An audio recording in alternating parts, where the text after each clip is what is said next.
ஏழைக்கெல்லாம் இறங்கும் பிள்ளை, வாழும் பிள்ளை, மணக்குள பிள்ளை. கடவுள் டிவி நேயர்களுக்கு ரேகாமணியின் அன்பு வணக்கம். இன்றைய தினம் புதுச்சேரியில் வீற்றிருக்கக்கூடிய மணக்குள விநாயகரை பற்றி தெரிந்து கொள்ள இருக்கிறோம். எப்படி பிள்ளையார்பட்டி விநாயக பெருமான் திருத்தலத்திற்கு விசேஷம் நிறைந்த தனித்துவம் நிறைந்த கோயிலாக விளங்குகிறதோ அதை போலவே இந்த மணக்குள விநாயகர் திருக்கோவிலும் விநாயக பெருமானுக்கான விசேஷம் நிறைந்த தனி கோயிலாக இருக்கிறது. ஒயிட் டவுன் என்கின்ற ஒரு பகுதி, பிரெஞ்சுக்காரர்களினுடைய ஆட்சி காலத்தில் புதுச்சேரியில் ஒயிட் டவுன் என்கின்ற ஒரு பகுதி, அந்த பகுதியில் ஒரு குளம் அமைந்திருக்கிறது. அதற்கு மணர் குளம் அப்படின்னு பெயர். யூனியன் பிரதேசமாக இருக்கக்கூடிய புதுச்சேரியில் பிரெஞ்சுக்காரர்களினுடைய ஆட்சி இருந்த பொழுது இந்த சூழல் நிகழ்கிறது. அந்த மணர் குளமானது அங்கு வீற்றிருக்கிறது. மணர்குள விநாயகர் அப்படின்னு தான் இவருக்கு முதல்ல பெயர். அதன் பிறகுதான் ஸ்ரீ மணக்குள விநாயகராக இவர் மாறினார். இந்த இடத்துல முரட்டாண்டி சாவடி அப்படின்னு ஒரு பகுதி, அங்க தொல்லைக்காது சித்தர் என்கின்ற ஒருவர் வாழ்ந்து வந்தார். அவர் கடல்ல நீராடி விட்டு அந்த மணக்குள கரையில அமர்ந்து கொண்டிருக்கிறார், வில்வ மரத்து கீழே. அப்போ ஒரு அசரீரி ஒலிக்கிறது.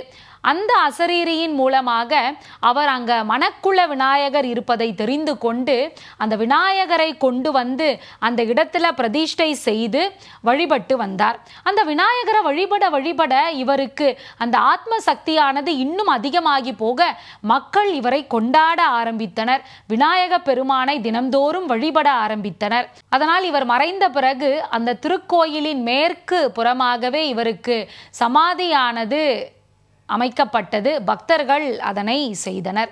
இப்போ மணக்குள விநாயகர் அந்த இடத்தில் இருக்கிறார். அவருக்கு தினம்தோறும் வழிபாடுகளும் பூசைகளும் தொடர்ந்து நிகழ்ந்த வண்ணம் இருக்கின்றன. மக்கள் தினமும் கூட்டமாக அவரை வழிபடுவதை வழக்கமாக வைத்திருந்தனர். இப்போ அந்த பகுதியில் இருக்கக்கூடிய அங்கே பிரெஞ்சுக்காரர்களுக்கு அது மிகவும் வருத்தத்தை ஏற்படுத்தியது. 1688 பிரெஞ்சுக்காரர்கள் அந்த பகுதியில் ஒரு கோட்டை கட்டலாம் அப்படின்னு முடிவு செய்கிறாங்க. அப்படி கட்டப்பட்ட அந்த கோட்டைக்கு பின்புறம் தான் இந்த மணக்குள விநாயகர் திருக்கோவில் இருக்கிறது. இப்போ அங்கே வழிபாடு செய்யறது மட்டும் இல்லாமல் ஊர்வலமும் நடைபெறுகிறது முக்கியமான விசேஷ நாட்களில். இப்போ இதையெல்லாம் பார்க்கக்கூடிய பிரெஞ்சுக்காரர்களுக்கு மிகுந்த வருத்தம். அதற்கு தடை செய்ய வேண்டும். அதனால் ஈஸ்டர் காலங்களில் ஞாயிற்றுக்கிழமை நேரங்களில் ஊர்வலம் செய்யக்கூடாது அப்படின்னு அப்போதைய கவர்னர் தடை விதிச்சிடுறாரு. இப்போ ஊர்வலம் நடைபெறாது அப்படின்னு சொன்ன உடனே அங்கே இருக்கக்கூடிய பக்தர்களுக்கெல்லாம் வருத்தம். விநாயக பெருமானுக்கே இந்த இடத்துல இடம் இல்லை அப்படின்னா நாம ஏன் இங்கே இருக்கணும் அப்படின்னு எல்லாரும் ஊரை விட்டு போகிறதுக்கு முடிவு பண்ணிட்டாங்க. ஊரை விட்டு போயிட்டாங்கன்னா இவர்களுக்கு வேலை செய்வது யார்? அதனால் இவர்கள் என்ன செய்தார்கள்?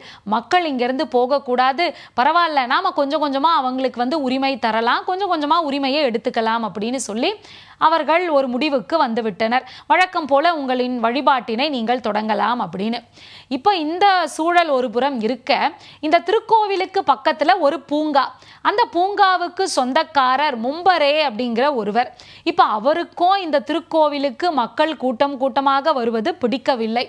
அதனால் எப்படியாவது இதற்கு தடை செய்ய வேண்டும் அப்படின்னு அன்று இரவு வேலையாட்களை வைத்து மணக்குள விநாயகரை எடுத்து அப்படியே அருகில் இருக்கக்கூடிய கடலில் போட சொல்லிட்டாரு. இப்போ பணியாட்கள் அதை செஞ்சுட்டாங்களா? அடுத்த நாள் காலையில் பார்த்தா அந்த சூழலே நிகழாத வண்ணம் திருக்கோயிலில் விநாயகர் வீற்றிருக்கிறார். இப்போ இவருக்கு சந்தேகம், நம்ம ஆள் சொன்னதை செஞ்சானா இல்லையா? வேலையை செய்யவே இல்லை போல, விநாயகரை கொண்டு போய் போட்டுட்டேன் அப்படின்னு நம்ம கிட்ட பொய் சொல்லியிருக்கான் போல அப்படின்னு இவருக்கு ஒரு சந்தேகம். அடுத்த நாள் தன்னுடைய வேலையாட்களை நம்பாம தானே கூட வராரு. விநாயகர் சிலையை எடுக்கின்ற மாத்திரத்தில் அவருக்கு கண் பார்வை போய்விட்டது. விநாயகரினுடைய பெருமையை அப்பொழுதுதான் அவர் உணர்ந்தார். அந்த உணர்ந்த அந்த நேரம் அவருக்கு விநாயகருக்கு ஏதாவது செய்ய வேண்டும் அப்படிங்கிற ஒரு எண்ணம் தோன்ற அந்த திருக்கோயில் பணியை தானே செய்து அந்த விநாயகர் அங்கு வெகு சிறப்பாக வீற்றிருப்பதற்கான வழிவகையை அவர் ஏற்படுத்தி தருகிறார். வெள்ளையனுக்கே அவர் உபதேசம் செய்ததாக இருந்ததால் தன்னுடைய செயலுக்காக வருந்தி அதற்கு பரிகாரமாக அந்த திருக்கோயிலில் எல்லா திருப்பணிகளையும் அவர் செய்தார். வெள்ளைக்காரருக்கே மனமாற்றம் தந்த பிள்ளையாராக இருப்பதால் வெள்ளைக்கார பிள்ளையார் என்கின்ற ஒரு பெயரும் இவருக்கு உண்டு. மற்ற திருத்தலத்தை விட இந்த திருத்தலத்திற்கு இன்னும் நிறைய வித்தியாசங்கள் உண்டு. விநாயகருக்கு இங்கு பள்ளி அறை அமைந்திருக்கும். இரவு உணவு முடிந்த பிறகு, அதாவது நைவேத்தியம் பூஜையெல்லாம் நிறைந்த பிறகு அவர் பள்ளியறைக்கு சென்று ஓய்வெடுப்பார். இந்த ஒரு நிகழ்வு, பள்ளியறை என்பது மற்ற திருக்கோயிலில் இல்லாத ஒரு விசேஷமாக இருக்கிறது. இந்த திருத்தலத்தில் விநாயக பெருமானுக்கு திருக்கல்யாணமும் நடைபெறும். சித்தி புத்தி இரு அம்மையரும் இவருக்கு அருகில் வீற்றிருக்கின்றனர். அப்படி விசேஷம் நிறைந்த திருத்தலம் இது.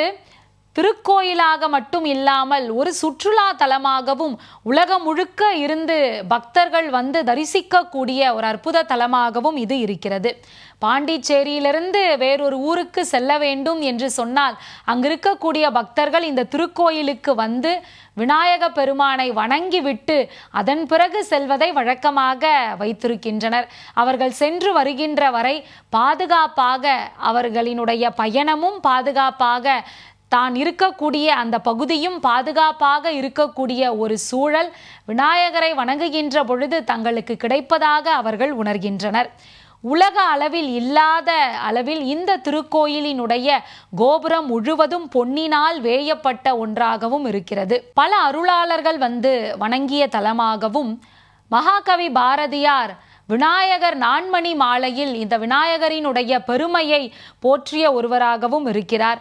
இப்படி அனைவருக்கும் வாழ்க்கையில் உயர்வையும் தரக்கூடிய ஒருவராக, வெள்ளையர்களுக்கே மனமாற்றம் அளித்து வெள்ளைக்கார பிள்ளையாக, மணக்குள விநாயகராக புதுச்சேரியில் வீற்றிருக்கக்கூடிய விநாயகரை நாம் வணங்கினால் நம்முடைய வாழ்க்கை பயணம் எளிமையாக இனிமையாக அமையும் என்பதில் எந்த மாற்று கருத்தும் இல்லை. மீண்டும் வேறொரு திருத்தலத்தோடு நாளை சந்திப்போம். அதுவரைக்கும் உங்களிடமிருந்து விடைபெறுவது ரேகாமணி. நன்றி, வணக்கம்.